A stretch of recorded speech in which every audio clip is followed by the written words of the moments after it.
الحمد لله وكفى وسلام على عباده الذين اصطفى اما بعد.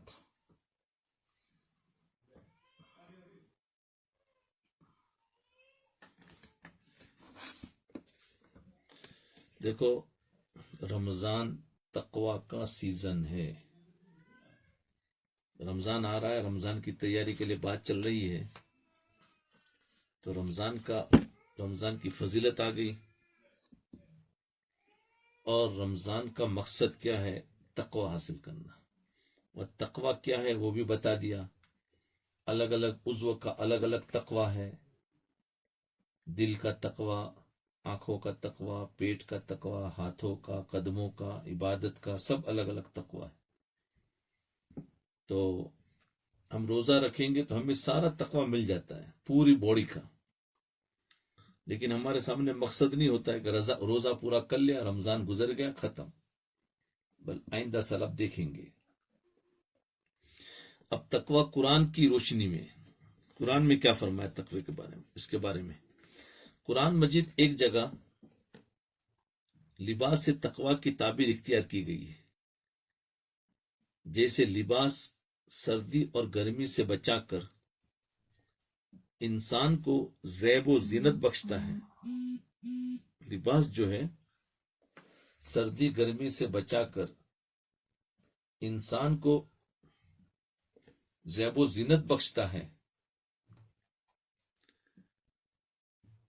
اسی طرح تقوی بھی برائیوں سے بچا کر متقی کو وقار اور نکھار عطا کرتا ہے. دیکھا، لباس جیسے ہے سردی اور گرمی سے بچا کر انسان کو خوبصورت بناتا ہے، اسی طرح تقوی بھی برائیوں سے بچا کر انسان کو وقار اور عزت اور خوبصورت بناتا ہے. اللہ تعالیٰ کا ارشاد ہے، اگر تم تقوی اور صبر کرتے رہو گے تو یہ در حقیقت بہت ہی اولو العزم لوگوں کا کام ہے. جی، اور اگر تم صبر کرو اور تقوی اختیار کرو تو دشمنوں کے مکر و فریب، ان کی تدابیر کوئی نقصان نہ کر سکے گی. ہمارے اندر تقوی ہو، صبر ہو، تو دشمن چاہے ہمارے لیے کتنا ہی مکر کرے لیکن وہ ہمیں کوئی نقصان نہیں پہنچا سکیں گے. اللہ تعالیٰ متقی، پرہیزگار اور اعمال صالحہ کرنے والوں کے ساتھ ہے. یہ سب قرآن کی آیتوں کا ترجمہ ہے. اور ایک جگہ فرمایا، جو شخص اللہ سے ڈرے گا اللہ اس کے لیے سبیل پیدا کر دیں گے. جو شخص اللہ سے ڈرے گا اللہ اس کے لیے سبیل پیدا کر دیں گے، گناہوں سے بچنے کی راستہ پیدا کر دیں، اور اسے اسی جگہ سے رزق عطا فرمائے گا جہاں سے اسے گمان بھی نہ ہوگا. یرزقہ من حیث لا یحتسب ومن یتق اللہ یرزقہ من حیث لا یحتسب. جو اللہ سے ڈرے گا، ومن یتق اللہ، اللہ سے ڈرے گا. اور ایک جگہ فرمایا سورہ حجرات میں، اللہ تعالیٰ تو پرہیزگاروں ہی کے اعمال قبول فرماتے ہیں. سورہ مائدہ. اور بے شک اللہ کے نزدیک زیادہ اکرام والا وہ ہے جو تم میں زیادہ متقی ہو. ان اکرمکم عند اللہ اتقاکم. بے شک اللہ کے نزدیک زیادہ اکرام والا وہ ہے جو تم میں زیادہ متقی ہو. یعنی اللہ تعالیٰ کے یہاں معزز وہی ہوگا جو متقی ہوگا. یہ یاد رکھ. جی،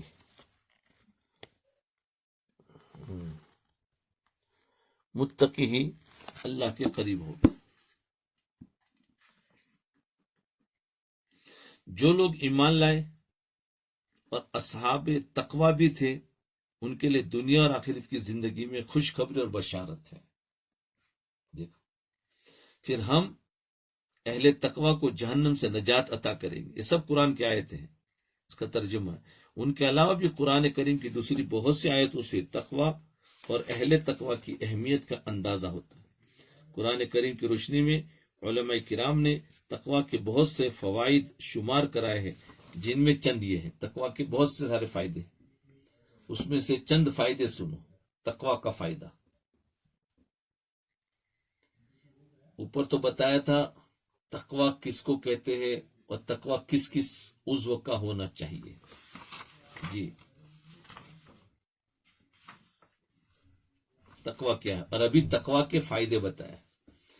ایک، اللہ تبارک و تعالیٰ خود متقی شخص کی تعریف فرماتے ہیں۔ اللہ پاک کا ارشاد ہے، اگر تم تقوی اور صبر اختیار کرو گے تو بے شک یہ باہمت کاموں میں سے ہے۔ تو تقوی سے اللہ تعالیٰ کیا کرتے ہیں؟ متقی کی تعریف کرتے ہیں۔ نمبر دو، متقی شخص دشمنوں کے شر سے محفوظ اور مامون رہتا ہے۔ متقی، یاد رکھو، دشمنوں کے شر سے محفوظ اور مامون رہتا ہے۔ اگر تم تقوی اور صبر اختیار کرو گے تو تمہیں مخالفوں کے مکر و فریب کچھ نقصان نہ پہنچا سکیں گے۔ جی تیسرا فائدہ، اہل تقوی کو تائید خداوندی حاصل ہوتی ہے اور اللہ تعالیٰ ان کی مدد فرماتے ہیں، جیسا کہ ارشاد خداوندی ہے، بے شک اللہ تعالیٰ متقی اور نیکوکار لوگوں کے ساتھ ہے۔ دوسری جگہ ارشاد ہے، اللہ متقیوں کا ولی ہے، حمایتی اور کارساز ہے۔ تیسرا فائدہ ہے کہ تقوی کو، اہل تقوی کو تائید خداوندی حاصل ہوتی ہے۔ نمبر چار، اہل تقوی میدان محشر کی ہولناکیوں اور وہاں کی شدتوں سے نجات میں رہیں گے، وہاں کی، اور دنیا میں انہیں کثیر مقدار میں رزق حلال نصیب ہوگا۔ اللہ پاک کا ارشاد ہے، جو شخص تقوی اور پرہیزگاری کو اپنا شعار بنا لے گا، اللہ اس کے لیے کشادگی پیدا کر دیں گے اور اسے ایسی جگہ سے رزق عطا کرے گا جہاں سے اسے وہم و گمان بھی نہیں ہوگا۔ اور نمبر پانچ، تقوی کے باعث انسان اللہ تبارک و تعالیٰ کے یہاں اعزاز و اکرام کا مستحق ہوتا ہے۔ اللہ کے یہاں اعزاز اور اکرام کا مستحق ہو جاتا ہے۔ اللہ تعالیٰ کے ارشاد ہے، تم میں سے اللہ تعالیٰ کے یہاں وہی زیادہ اکرام کا مستحق ہے جو زیادہ متقی۔ اور چھٹا فائدہ، اہل تقوی کو موت کے وقت ایمان اور آخرت میں نجات کی بشارت دی جاتی ہے۔ 6 فائدے بتا، بہت سارے فائدے ہیں، یہ تو چند نمونے کے طور پر بتا کہ اہل تقوی کو موت کے وقت ایمان اور آخرت میں نجات کی بشارت دی جاتی ہے۔ تو تقوی بہت بڑی چیز ہے، تو سمجھے تقوی کو۔ ہم نے تقوی کا لفظ تو سنا تھا، بہت کچھ پڑھا تھا، لیکن سمجھے نہیں تھے۔ تو تقوی کیا ہے اور تقوی کے کیا فائدے ہیں، قرآن کے فائدے یہ بتائیں۔ اب تقوی کے حدیث کی روشنی میں دیکھو، حدیث میں تقوی کے بارے میں کیا ہے۔ یہ سارا کا سارا قرآن کا تھا۔ حضرت ابو سعید خدری رضی اللہ عنہ فرماتے ہیں کہ ایک مرتبہ میں نے اللہ کے رسول صلی اللہ علیہ وسلم سے سوال کیا، مجھے کچھ وصیت کیجیے۔ تو آپ صلی اللہ علیہ وسلم نے فرمایا کہ میں تمہیں تقوی کی وصیت کرتا ہوں، اس لیے کہ یہ ہر بھلائی کی جڑ ہے۔ دیکھو، ابو سعید خدری رضی اللہ عنہ نے نبی علیہ السلام سے پوچھا کہ آپ مجھے کچھ وصیت کرو، جیسے لوگ آتے ہیں حضرت ہمیں کوئی نصیحت کرو، تو مختصر الفاظ میں اگر کوئی نصیحت ہے تو فرمایا تقوی کو اختیار کرو، اس لیے کہ یہ ہر بھلائی کی جڑ ہے۔ جی ساری اچھائی اس کے اندر آ جائے گی۔ حضور صلی اللہ علیہ وسلم نے فرمایا، میں تمہیں اللہ کے تقوی کی تلقین کرتا ہوں، اس لیے کہ تمہارے سامنے معاملات کو چمک اور روشنی بخشتا ہے۔ اور آپ صلی اللہ علیہ وسلم کا ارشاد ہے، میں تمہیں جلوت اور خلوت، یعنی تنہائی میں اور لوگوں کے سامنے، اس کو کہتے ہیں جلوت اور خلوت میں، یعنی مجمع اور تنہائی میں اللہ کا تقوی اختیار کرنے کی تلقین کرتا ہوں۔ آج لوگوں کے سامنے تو تقوی اختیار کر لیتے ہیں، لیکن تنہائی میں تو کچھ اور ہوتے ہیں، سب کے سامنے کچھ اور اندر سے کچھ اور۔ تو یہ ہمارے اندر دو رنگی ہے۔ فرمایا نہیں، تنہائی میں بھی تقوی ہو اور جلوت میں بھی تقوی ہو۔ سب کے سامنے جس طریقے سے ہم بچ کر اور عزت کے ساتھ چلتے ہیں، تو تنہائی میں تو کوئی دیکھنے والا نہیں ہوتا، تو انسان تنہائی کے اندر تقوی نہیں اختیار کرتا۔ اس لیے فرمایا کہ دونوں میں تقوی اختیار کریں۔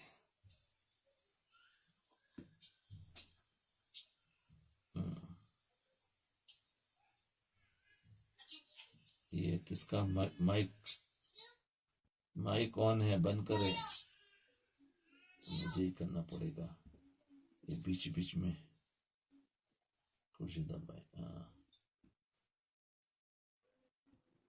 چلو ہاں، تو تقوی سمجھ میں آ گیا۔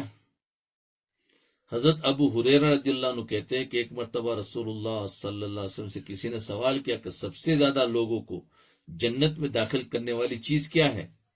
تو اللہ کے حبیب صلی اللہ علیہ وسلم نے ارشاد فرمایا کہ تقوی اور حسن اخلاق۔ دیکھا کیا بتایا؟ سب سے زیادہ لوگوں کو جنت میں داخل کرنے والی چیز کیا ہے؟ ہم سب جنت میں داخل ہونا چاہتے ہیں تو کیا اختیار کرو؟ تقوی اور حسن اخلاق۔ فرمایا یہ انسان کو، آج ہم بڑی بڑی عبادتیں کرتے بولے جنت میں داخل ہو جاوے، بڑی بڑی عبادتیں کب کام ہوگی، کب کام آئے گی؟ جبکہ تقوی اور حسن اخلاق ہوگا، اس کے ساتھ اگر عبادتیں ہوگی جو نوافل ہے تو فرمایا کام آئے گی۔ اگر تقوی نہیں ہے تو یہی نوافل کا سارا جو اجر ہے وہ یہیں پر ختم ہو جائے گا، آخرت میں کچھ نہیں ملنے والا۔ اس لیے اس کا دھیان رکھے کہ تقوی کو بناؤ۔ ایک صحابی نے سرکار مدینہ صلی اللہ علیہ وسلم کی خدمت میں حاضر ہو کر عرض کیا، یا رسول اللہ صلی اللہ علیہ وسلم، مجھے کچھ نصیحت فرما دیجیے۔ آپ نے فرمایا تقوی کو لازم پکڑ لو، یہ تمام نیکیوں کی جڑ ہے۔ حضرت عائشہ صدیقہ رضی اللہ عنہ فرماتی ہے کہ رسول اللہ صلی اللہ علیہ وسلم دنیا کی کسی چیز کو تعجب اور پسندیدگی کی نگاہ سے نہیں دیکھتے تھے مگر متقی اور صاحب ورع کو۔ متقی کو، ورع معنی بھی تقوی ہے۔ ایک موقع پر آپ صلی اللہ علیہ وسلم سے کسی نے عرض کیا کہ اللہ کے رسول، آپ کی آل کون لوگ ہیں؟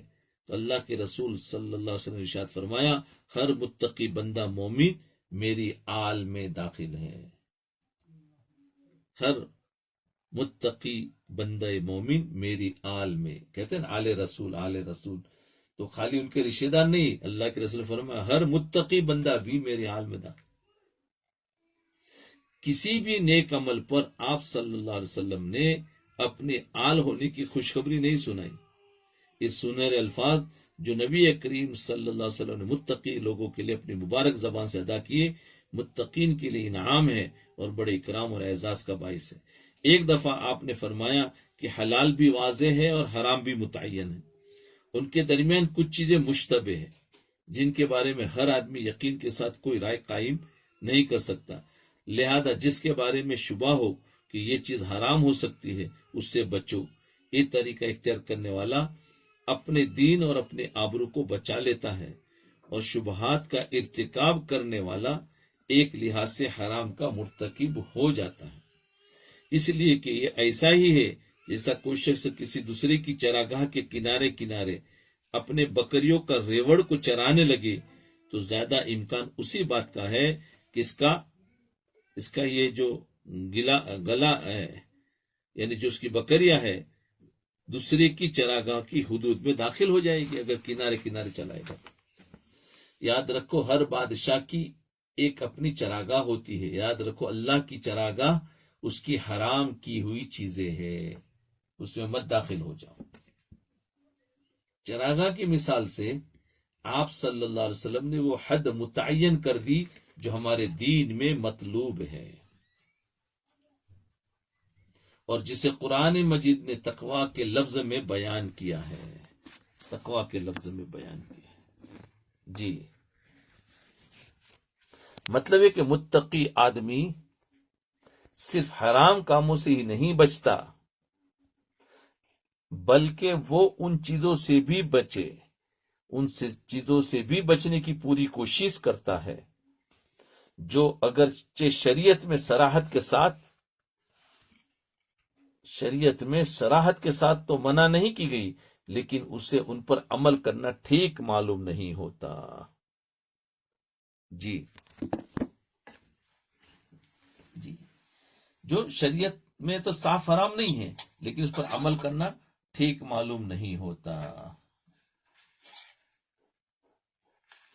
جی،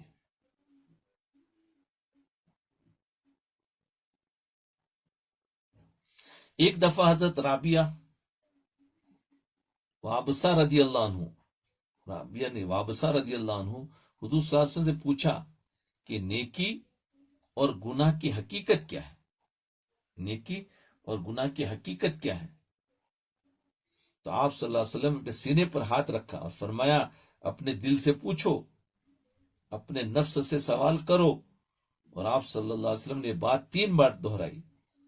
پھر فرمایا نیکی وہ ہے جس پر تمہارے دل کو اطمینان، تمہارے نفس کو سکون حاصل ہو، اور گناہ وہ ہے جس پر تمہارے نفس میں خلیش اور سینے میں الجھن اور چبھن محسوس ہو، اگرچہ لوگوں نے اس کے جواز کا فتویٰ دے دیا ہو. بس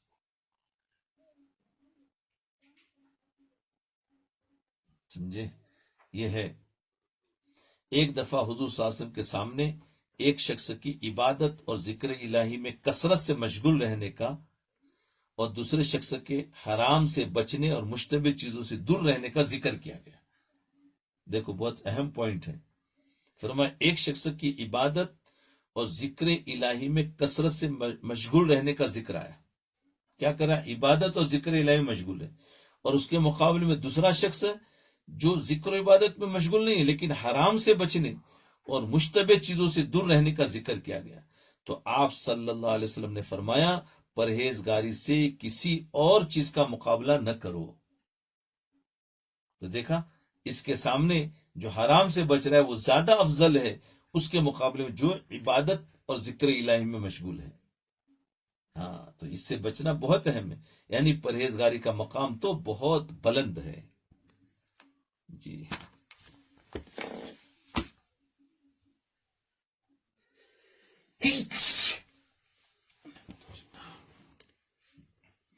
جی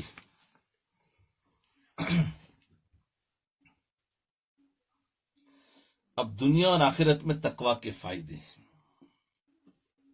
یہ تو تقوی کو بتایا قرآن میں اور حدیث سے. اب دنیا اور آخرت میں تقوی کے فائدے کیا ہے؟ تقوی کا فائدہ دنیا میں بھی ملتا ہے اور آخرت میں بھی. چند فائدے بتاتے ہیں. پہلا فائدہ اللہ تعالیٰ کے ارشاد ہے وَمَن يَتَّقِ اللَّهَ يَجْعَلْ لَهُ مَخْرَجًا، یعنی اللہ تبارک و تعالیٰ متقی کے لیے دنیا اور آخرت کے تمام مصائب اور مشکلات سے نجات کا راستہ نکال دیتے. یعنی متقی کے لیے ہر مشکل آسان ہو جاتی ہے. دوسرا فائدہ اللہ تعالیٰ فرماتے ہیں وَيَرْزُقْهُ مِنْ حَيْثُ لَا يَحْتَسِبُ، یعنی اللہ تعالیٰ اس کے رزق کے ایسے دروازے کھول دیتے ہیں جن کی طرف اس کا دھیان بھی نہیں جاتا. وَيَرْزُقْهُ مِنْ حَيْثُ لَا يَحْتَسِبُ، یعنی متقی کے لیے روزی کا مسئلہ آسان. ایک تو متقی کے لیے ہر مشکل آسان، دوسرا متقی کے لیے روزی کا مسئلہ آسان، اور تیسرا متقی کے سب کام آسان. تیسرا فائدہ اللہ تعالیٰ وَمَن يَتَّقِ اللَّهَ يَجْعَلْ لَهُ مِنْ أَمْرِهِ يُسْرًا، مطلب کہ اللہ تعالیٰ متقی کے کاموں میں آسانی اور سہولت پیدا فرما دیتے ہیں. تو کام کو آسان کرنا ہے تقوی اختیار کرو. تو ہوا نا، ایک تو مشکل آسان ہوتی ہے، دوسرا روزی کا مسئلہ آسان ہوتا ہے، تیسرا سب کام آسان ہو جاتے ہیں. چوتھا فائدہ سارے گناہ معاف ہو جاتے ہیں. کیا ہے؟ وَمَن يَتَّقِ اللَّهَ يُكَفِّرْ عَنْهُ سَيِّئَاتِهِ، یعنی اللہ تعالیٰ اس کے گناہوں کو مٹا دیتے ہیں. یعنی متقی کے سارے گناہ معاف ہو جاتے ہیں. پانچواں فائدہ اللہ تعالیٰ اس کے نیک اعمال کا اجر بڑھا دیتے ہیں. اللہ تعالیٰ کا پاک ارشاد وَيُعْظِمْ لَهُ أَجْرًا، یعنی کریں گے کم ملے گا زیادہ، یعنی کریں گے کم اور ملے گا زیادہ. متقی آدمی اعمال کم کرے گا لیکن ملے گا بہت زیادہ، اجر بڑھا دیا جاتا ہے. بتاؤ آج ہماری یعنی سوچ کیا ہے کہ زیادہ عمل کریں گے تو زیادہ ملے گا. ایسا نہیں ہے. تقوی والا کم عمل کر رہا ہے لیکن زیادہ مل رہا، تو تقوی اصل ہے. بغیر تقوی کے زیادہ عمل کریں گے تو کبھی کبھی کچھ بھی نہیں ملتا ہے. ہاں، تو اس لیے فرمایا پانچواں فائدہ کیا ہے کہ کریں گے کم، متقی کم عمل کرے گا ملے گا زیادہ. اور چھٹا فائدہ ان تتقوا اللہ یجعل لکم فرقانا، اللہ تعالی حق اور باطل کی سمجھ، صحیح اور غلط کی پہچان عطا فرماتے، یعنی دھوکے سے حفاظت ہو جاتی ہے. متقی کی دھوکے سے حفاظت ہوتی ہے. کیوں؟ کہ جو متقی ہوتا ہے تو اللہ تعالیٰ اس کو سمجھ صحیح اور غلط کی سمجھ پہچان دے دیتے ہیں، فراست دے دیتے ہیں کہ یہ غلط ہے اور یہ صحیح ہے، یہ دوست ہے، دشمن ہے، یہ نیکی ہے، برائی ہے. تو پھر اللہ تعالیٰ اس کو یعنی دھوکے سے حفاظت کر دیتے ہیں. بہت بڑی بات ہے.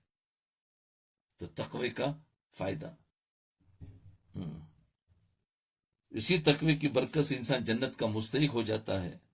جی یہ چھٹا فائدہ. ساتواں فائدہ اعدت للمتقین، یعنی متقی کے لیے ہمیشہ کا عیش ہے. تو دیکھا ایک فائدہ تو اس کی مشکلیں آسان ہو جاتی متقی کا دوسرا فائدہ اللہ تعالیٰ روزی کے مسئلے کو آسان کر دیتے ہیں. متقی کا تیسرا فائدہ سب کام آسان ہو جاتے ہیں. متقی کا چوتھا فائدہ سارے گناہ معاف ہو جاتے ہیں. پانچواں فائدہ کم عمل کرے گا زیادہ ملے گا، اجر زیادہ ملے گا. چھٹا فائدہ دھوکے سے حفاظت ہے. اور اللہ تعالیٰ متقی کے لیے ہمیشہ کے لیے عیش اور آرام یعنی جنت ملے گی. یہ ہے فرماتے اگر متقی کو اللہ سبحانہ وتعالیٰ کی طرف سے بے شمار اعزاز و اکرام سے نوازا جاتا ہے. قرآن کریم کی متعدد آیات میں اللہ تعالیٰ نے متقیوں کے لیے مدد و نصرت، تعظیم و تکریم، علم و حکمت، گناہوں کی معافی، نیک کاموں کے اجر میں اضافہ، کاموں میں سہولت، آسانی، غم اور پریشانیوں سے نجات، رزق میں وسعت، ارادوں میں کامیابی، اللہ کی محبت، کمال عبدیت اور جنت میں قرب خداوندی کا وعدہ فرمایا. دیکھا یہ سارے تقوی پر ہے. تقوی کو سمجھو. تقوی کوئی معمولی چیز نہیں ہے، بہت بڑی نعمت ہے اللہ جس کو دے دے، اور ساری نیکیاں اس میں آ جاتی ہیں. تو اس لیے ہم زیادہ اعمال کے بجائے تقوی کو اختیار کریں. اب یہ تقوی ملے گا کیسے؟ پہلے بتایا تقوی کیا ہے، دوسرا بتایا تقوی کے فائدے کیا ہے جو بھی بتایا. اب یہ کہ تقوی کیسے ملے گا، یہ ظاہر بات ہے کون سی دکان میں ملے گا تاکہ آپ لوگ جا کے خرید لو. کیونکہ ہر چیز کی ایک دکان ہوتی ہے، تو تقوی کی کہیں دکان تو ہوگی نا. تقوی اختیار کرنے اور متقی بننے کے لیے، تقوی اختیار کرنے اور متقی بننے کے لیے نہ کسی مخصوص وظیفے کی حاجت ہے، کوئی وظیفے کی ضرورت نہیں، اور نہ کسی خاص عمل کی ضرورت ہے، بالکل نہیں. تقوی کوئی خاص عمل، خاص وظیفے، کچھ ذخیرے کرنے سے تقوی مل جائے گا، ایسا نہیں ہے. جی کچھ بھی کرنا نہیں ہے تقوی کے لیے، کچھ بھی کرنا نہیں ہے. ہاں کچھ بھی نہیں کرنا. آپ حیران ہو جاؤں گے، ارے تو تقوی کیسے مل جائے گا؟ ارے کچھ بھی نہیں کرنا. یقین جانیے کچھ بھی نہیں کرنا ہے. کیا کرنا ہے تو پھر چھوڑ دینے کا عمل ہے، کرنے کا عمل کچھ بھی نہیں ہے. تقوی کیسے ملے گا؟ تقوی کے لیے کرنے کا عمل کچھ نہیں ہے، چھوڑنے کا عمل ہے. بس کچھ چیزوں کو چھوڑ دو، تقوی مل جائے گا. ہمارے ذہنوں میں کیا ہے، کچھ چیزوں کے کریں گے تو تقوی ملے گا. حقیقت میں شریعت کہتی ہے کچھ چیزوں کو چھوڑ دو تو تقوی ملے گا. صرف چھوڑنے کا ہے. ہاں صرف چھوڑنے کا ہے. یقین جانیے صرف چھوڑنا ہے. اب آپ سے پوچھتا ہوں، کسی کام کا کرنا مشکل ہے؟ اب آپ سے پوچھتا ہوں میں، کسی کام کا کرنا مشکل ہے یا کسی کام کا چھوڑنا مشکل ہے؟ بتاؤ ذرا. ظاہر بات ہے چھوڑنا بہت آسان ہے، کرنا بہت مشکل. یقیناً آپ جواب یہی ہوگا آپ کا کہ کسی کام کا چھوڑ دینا بہت آسان. بس تقوی حاصل کرنے کے لیے صرف ایک کام جو کرنا نہیں ہے، یعنی گناہ چھوڑ دینا. گناہوں کے چھوڑنے کا پکا ارادہ کر کے نفسانی خواہشات کو دباتے رہنا ہی حصول تقوی کا سبب اور متقی بننے کا ذریعہ ہے. اس جملے کو لکھ لو، گناہوں کے چھوڑنے کا پکا ارادہ کر کے نفسانی خواہشات کو دباتے رہنا یہی متقی بننے کا ذریعہ ہے. تو اس میں کرنے کا عمل نہیں، اس میں چھوڑنے کا عمل. اور چھوڑنا بہت آسان. مثال کے طور پر اب مثال سے سمجھو. مثال کے طور پر حج ارکان اسلام میں سے ایک اہم رکن ہے. برابر. اللہ تعالیٰ نے جب حج کا حکم دیا، اللہ تعالیٰ نے جب حج کا حکم دیا تو ظاہر بات ہے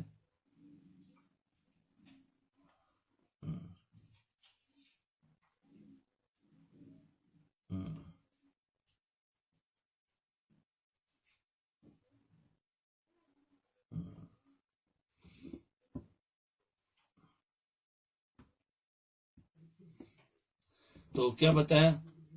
مثال کے طور پر حج ارکان اسلام میں سے ایک اہم رکن ہے.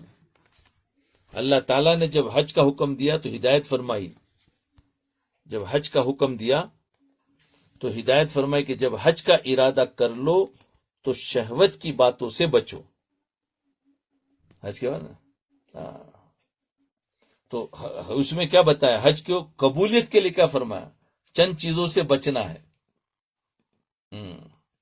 چند چیزوں سے بچنا ہے. اس میں سے ایک فلا رفس ولا فسوق ولا جدال فی الحج. تو یہ تقوی ہے. جب حج کا حکم دیا تو ہدایت فرمائی کہ جب حج کا ارادہ ہو تو شہوت کر لو تو شہوت کی باتوں سے بچو. فسق و فجور اور لڑائی جھگڑوں سے دور ہونے کے کام کرو. دور رہو. لڑائی جھگڑوں سے دور رہو. نیکی کے کام کرو. جی، لڑائی جھگڑوں سے دور رہو، نیکی کے کام کرو. اسی کو زاد راہ بناؤ. جی، اسی کو اپنی. تو کیا فرمایا؟ دیکھو یہاں حج کے بارے میں فرمایا شہوتوں سے ارادہ کر لو تو شہوت کی باتوں سے بچو، فسق و فجور سے بچو اور لڑائی جھگڑوں سے بچو. اس کو کہتا ہے فلا رفس ولا فسوق ولا جدال فی الحج. 3 باتوں سے بچنا ہے. تو حقیقت میں حج اگر چاہتے ہیں کامیاب اور مقبول ہو جائے تو اس کے اندر بچنے والے اعمال پر زیادہ دھیان دو. تو کتنے ہیں بچنے؟ ایک شہوت کی باتوں سے بچنا، فسق و فجور سے بچنا یعنی گالی گلوچ، اور لڑائی جھگڑوں سے بچنا. سمجھے نا؟ تو دور رہو. اور اس کے بعد فرمایا نیکی کے کام کرو. اسی کو زاد راہ بناؤ. اس لیے کہ بہترین زاد راہ تقوی ہے. جی، بہترین زاد راہ تقوی ہے. وما تفعل من خیر. تو یہ آیت ہے. تو بہترین تقوی ہے. گویا حج ادا کرتے ہوئے اپنے نفس کو شہوات سے، زبان کو گالی اور بدگوئی سے، ہاتھ اور پاؤں کو جنگ و جدال سے بچانا. تو نفس بھی آ گیا، زبان بھی آ گئی اور ہاتھ پاؤں بھی آ گیا. تو نفس کو شہوات سے بچانا، زبان کو گالی اور بدگوئی سے، اور ہاتھ پاؤں کو جنگ و جدال سے بچانا اور بھلائی کے کاموں میں لگے رہنا ہی وہ طرز عمل ہے جسے قرآن مجید میں تقوی کہا ہے. اور ساتھ ہی وضاحت بھی ہے کہ اگر کوئی حاجی سفر میں اور حج کے دوران اپنے ساتھ یہ سامان سفر نہیں رکھتا، یہ چیز تو بہت ممکن ہے کسی موقع پر اپنے سارے عمل ہی کو ضائع کر دے. اگر یہ چیز نہیں رکھا نا، یہ 3 چیزیں، تو فرمایا ہو سکتا ہے کہ وہ عمل ہی سارے ضائع کر دے. نیز اللہ تبارک تعالیٰ نے قرآن کریم میں تقوی کا حکم فرمانے کے بعد یہ ارشاد فرمایا کہ صادقین کی صحبت اختیار کرو. تقوی حاصل کرنے کے لیے کیا کرنا ہے؟ ایک تو کچھ کاموں کو چھوڑنا ہے، اور دوسرا کیا بتایا؟ صادقین کی صحبت اختیار کرنی، سچوں کے ساتھ بیٹھو. شیخ الحدیث حضرت مولانا محمد زکریا صاحب رحمۃ اللہ علیہ نے ایک دفعہ علماء کو خطاب کرتے ہوئے فرمایا کہ میری پوری زندگی کا نچوڑ یہ ہے کہ 5 کام کر لو تو متقی بن جاؤ گے. حضرت شیخ الحدیث فرماتے میری پوری زندگی کا نچوڑ یہ ہے کہ تم 5 کام کر لو تو متقی بن جاؤں گے. اب 5 کام کیا ہے؟ ایک، اہل اللہ کی مصاحبت یعنی اللہ والوں کی صحبت میں رہنا، سچوں کے ساتھ رہنا. اور دوسرا، ذکر اللہ پر مداومت یعنی پابندی کے ساتھ اللہ کا ذکر کرنا. نمبر 3 گناہوں سے محافظت یعنی برائیوں سے بچنا. نمبر 4 اسباب گناہ سے مباعدت یعنی گناہ کے ذرائع اور مواقع سے دور رہنا. اور 5واں سنتوں پر مواظبت یعنی سنتوں کا مکمل اہتمام کرنا. یہ 5 چیزیں اگر ہماری زندگی میں آ گئی تو تقوی آ جائے گا، متقی بن جاؤں گے. تو وہی بتائیں تقوی کیسے ملے گا؟ تو ایک اس میں سب کچھ آ گیا، گناہوں سے بچنا بھی آ گیا اور اہل اللہ کی صحبت بھی آ گئی. کیونکہ اہل اللہ کی صحبت سے ہمیں پتہ چلے گا کہ کون سے گناہ ہے اندر کے. اوپر کے گناہ تو ہمیں سب پتہ ہے، لیکن کچھ اندر کے ایسے گناہ ہوتے پتہ ہی نہیں تھا، تو وہاں سے وہ ملے گا. اور پابندی ذکر اللہ بھی ہوگا اور برائیوں سے بچنا بھی ہوگا. یہ سب کچھ اور سنتوں کا اہتمام بھی ہوگا اگر اللہ والوں کی صحبت ملے گی تو. ہم ایمان والوں پر اللہ تعالیٰ کی کتنی بڑی مہربانی ہے کہ ہماری زندگی تقوی سے آراستہ کرنے کے لیے رمضان المبارک کی شکل میں ایک ایسا موقع دیا ہے. دیکھو ہم لوگ کتنے خوش نصیب ہیں اور اللہ تعالیٰ کی کتنی بڑی مہربانی ہے کہ ہماری زندگی سے تقوی لانے کے لیے اللہ نے رمضان المبارک کی شکل میں ایک ایسا موقع دیا ہے کہ اس میں تھوڑی سی کوشش اور تھوڑا سا مجاہدے کے ذریعے انسان متقی بن جاتا ہے. تھوڑی سی کوشش، تھوڑے سے مجاہدے کے ذریعے سے انسان متقی بن جاتا ہے. جی ہاں، مگر شرط یہ ہے کہ اس مہینے کے اعمال اس طرح انجام دیے جائے جیسا کہ اس کا حق ہے. خالی روزہ رکھنا نہیں ہے، بلکہ پورا رمضان کا ہر دن ہر رات ایسی گزاری جائے جیسا اس کا حق ہے، اور جس سے مطلوبہ فائدہ حاصل ہوتا ہے تو پھر اللہ تقوی دے دیتے. ورنہ رمضان مبارک کا روزہ تو مسئلے کے اعتبار سے ادا ہو جائے گا، خالی روزہ رکھیں گے ہو جائے گا، مگر ایسے روزے سے تقوی حاصل نہیں ہو سکتا. تقوی حاصل نہیں ہو سکتا. تقوی کے لیے تو دوستو، بزرگوں، ماؤں، بہنوں، ہم لوگوں نے اس سے پہلے بھی بہت سے روزے رکھے ہیں. ہم لوگوں نے اس سے پہلے بہت سارے رمضان ہمارے گزرے ہیں، کوئی پہلا رمضان تھوڑی ہے. اس سے پہلے بہت سے روزے رکھے اور رمضان کے چند مخصوص اعمال بھی کیے ہیں، لیکن ان کی وجہ سے ہم میں سے کتنے لوگ متقی بنے؟ بتاؤ کتنے لوگ متقی بنے؟ ہاں، رمضان کا مہینہ گزر گیا جی، لیکن ہم متقی نہیں بنے. تو انشاءاللہ یہ رمضان جو آ رہا ہے، تاکہ ہم تیاری کریں کہ ہمیں اس رمضان میں متقی بننا ہے. یہ نیت کرے جی، کچھ چیزوں کو اپنے نوٹ کرے کہ اس رمضان میں مجھے یہ کام نہیں کرنا ہے، یہ کام نہیں کرنا ہے. بس نہ کرنے کے کام لکھ لو، کرنے والے کام نہیں لکھنا ہے کہ اس سے بچنا، اس سے بچنا. آگے آئیں گے کن کن چیزوں سے بچنا، سب چیزیں آ جائے گی. تو انشاءاللہ کیا نعوذ باللہ رمضان مبارک کے مہینے کی خصوصیت ختم ہو گئی کہ متقی بنانے والا مہینہ ہے، یا پھر وجہ یہ کہ ہم نے رمضان کے اصل مقصد پر دھیان نہیں دیا اور چند رسمی اعمال کے ساتھ رمضان کو گزار دیا، رمضان مبارک کو گزار دیا. اسی طرح ہم اپنے بارے میں ذرا غور کریں کہ اس سے پہلے جب ہم نے روزہ رکھا تھا، جب اپنے بارے میں غور کریں کہ اس سے پہلے ہم نے روزہ رکھا تھا تو کیا یہ ارادہ کر کے رکھا تھا کہ یہ روزہ ہمیں بہت اچھا بنا کر رکھنا ہے؟ آپ کے پہلے کتنے رمضان گئے، کیا اس بارے میں غور کر کے رکھا تھا کہ ارادہ کر کے کہ یہ روزہ ہمیں بہت اچھا بنا کر رکھنا ہے، ان روزوں کو ایسے طریقے پر رکھنا ہے کہ ان کی برکت سے ہم متقی بن جائیں، یا یوں ہی رکھ لیا تھا؟ ظاہر بات ہے وہ تو آیا رکھ لیا. ہم خود اپنے بارے میں سوچے کہ کیا کبھی ہم نے ارادہ کیا کہ اس مرتبہ ایسا روزہ رکھیں گے جو میرے اللہ کو پسند آ جائے، یا صرف عادتاً رکھ لیا تھا؟ تو آپ جواب یہ دیں گے کہ ہاں وہ تو عادتاً رکھ لیا تھا، اب انشاءاللہ اس مرتبہ ارادہ کرتے ہیں کہ ہم ایسا روزہ رکھیں جو اللہ کو پسند آ جائے. تو آپ کا جواب چاہے جو کچھ بھی ہو، میرے سمجھ میں تو یہی آ رہا ہے کہ ہم نے اب تک روزہ برائے روزہ ہی رکھا ہے، بغیر کسی ارادے کے رکھا ہے، اس لیے روزہ رکھا کہ رمضان کا مہینہ ہے، سب لوگ روزہ رکھتے ہیں، ہمیں بھی رکھ لینا چاہیے۔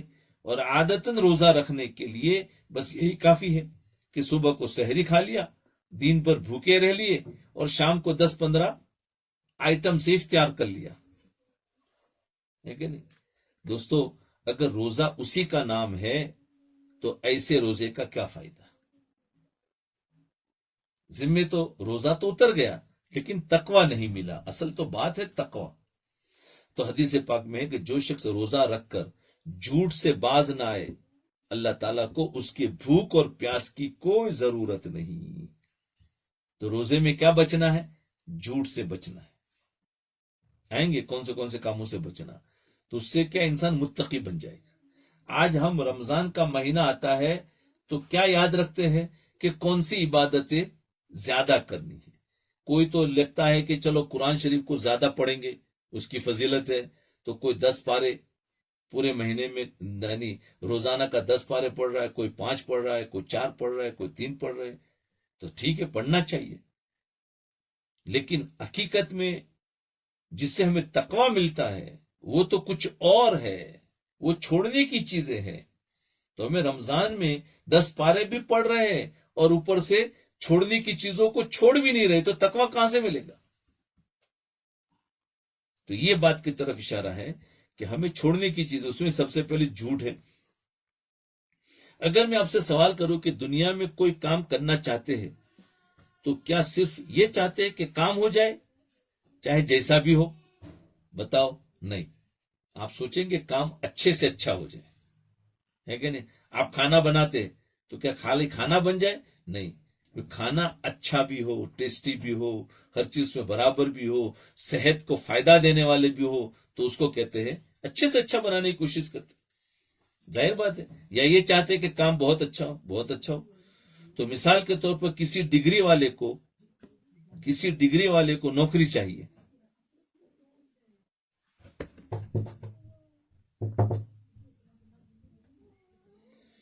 مثال کے طور پر کسی ڈگری والے کو نوکری چاہیے، وہ اپنی نوکری کی تلاش میں نکلا، تو کیا اس کی خواہش صرف یہ ہوتی ہے کہ نوکری مل جائے چاہے جیسی ہو؟ کیا ہوتی ہے اس کی خواہش؟ یہ تو کہ نوکری مل جائے، کچھ کہیں واچ مین بن جائے، کہیں چپراسی بن جائے، یا یہ فکر ہوتی کہ ڈگری اور سیلری کے اعتبار سے اچھی نوکری ملے؟ بتاؤ، ظاہر بات ہے نوکری تو مل جائے گی، کہیں برتن صاف کرنے کی، کہیں گھر صاف کرنے کی، کہیں گیٹ پر کھڑے رہنے کی، تو ڈگری والا آدمی وہ تو چاہے گا اچھی سے اچھی سیلری ملے، ایسی نوکری ملے۔ تو ظاہر ہے کہ ہر شخص کی خواہش ہوتی ہے کہ اس کا ہر کام بہت اچھے طریقے پر ہو۔ اللہ اکبر کبیرہ۔